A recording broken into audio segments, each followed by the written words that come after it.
একদমই ভিন্ন ধরনের নতুন একটা রেসিপি আজকে আপনাদের সাথে শেয়ার করব।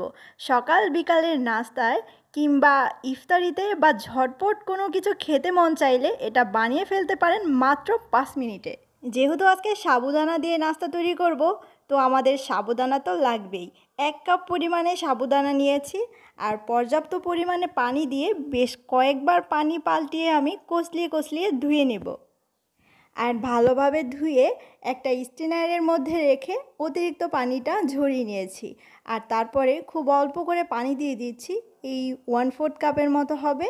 সাবু এবং পানির পরিমাণটা অর্থাৎ লেভেলটা এরকম সমান সমান থাকবে। আর এই অল্প পানির মধ্যে আমি 2 ঘন্টার জন্য এই সাবুটাকে ঢেকে রেস্টে রেখে দিচ্ছি। আর ঘন্টা 2 পরে দেখা যাবে যে সম্পূর্ণ পানিটা একদম টেনে গেছে আর এইরকম বেশ সুন্দরভাবে ঝরঝরে হয়ে গেছে। আর দেখতে পাচ্ছেন কীরকম নরম হয়ে গেছে। এবারে আমরা এখানে নিয়েছি আলু কুচি, গাজর কুচি, টমেটো কুচি আর পেঁয়াজ কুচি এবং কাঁচামরিচ। সামান্য লবণ দিয়ে দিচ্ছি আর সামান্য দিচ্ছি হলুদ গুঁড়ো। আর একটু মিশিয়ে নেব। আর তারপরে আমরা এখানে একটা ডিম ভেঙে দিব। এই সবগুলি পরিমাণ কিন্তু আপনি আপনার নিজের পছন্দ মতো বাড়িয়ে বা কমিয়ে দিতে পারেন। এবারে আমরা এটা এক সাইডে রেখে দিয়ে চলে যাচ্ছি চুলাতে।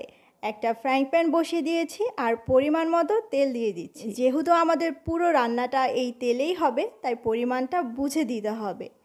তেলটা গরম হয়ে আসলে 1 টেবিল চামচ রসুন কুচি একটু ভেজে নিলাম। আর এই যে ডিমের মিশ্রণটা ছিল এর পুরোটা আমি দিয়ে দিচ্ছি।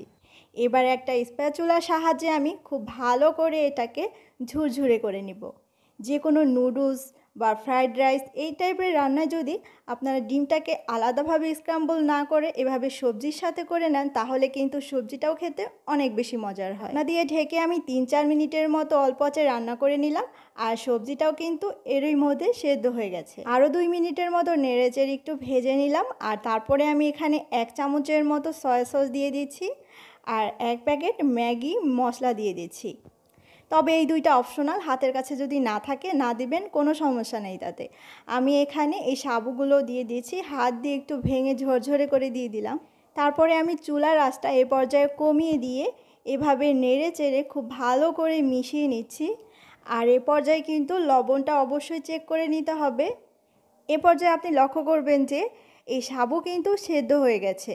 আর আমি এ পর্যায়ে কিছু নুডলস দিয়ে দিচ্ছি। আগে থেকেই সেদ্ধ করে পানি ঝরিয়ে নিয়েছি। আর এটা কিন্তু একদমই অপশনাল, নুডলস না দিয়েও কিন্তু রান্না করা যাবে, তাতে কোনো সমস্যা নেই।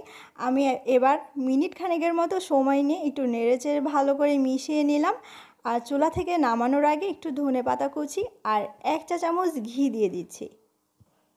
ঘি যদি দিতে না চান তাহলে না দিবেন, তাতেও কিন্তু কোনো সমস্যা নেই। ব্যাস, এটা একদমই রেডি।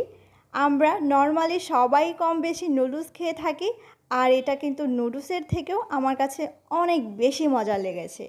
প্রতিদিন একঘেয়েমি নাস্তা না বানিয়ে এভাবে কিন্তু একবার আপনি অন্তত ট্রাই করে দেখতেই পারেন।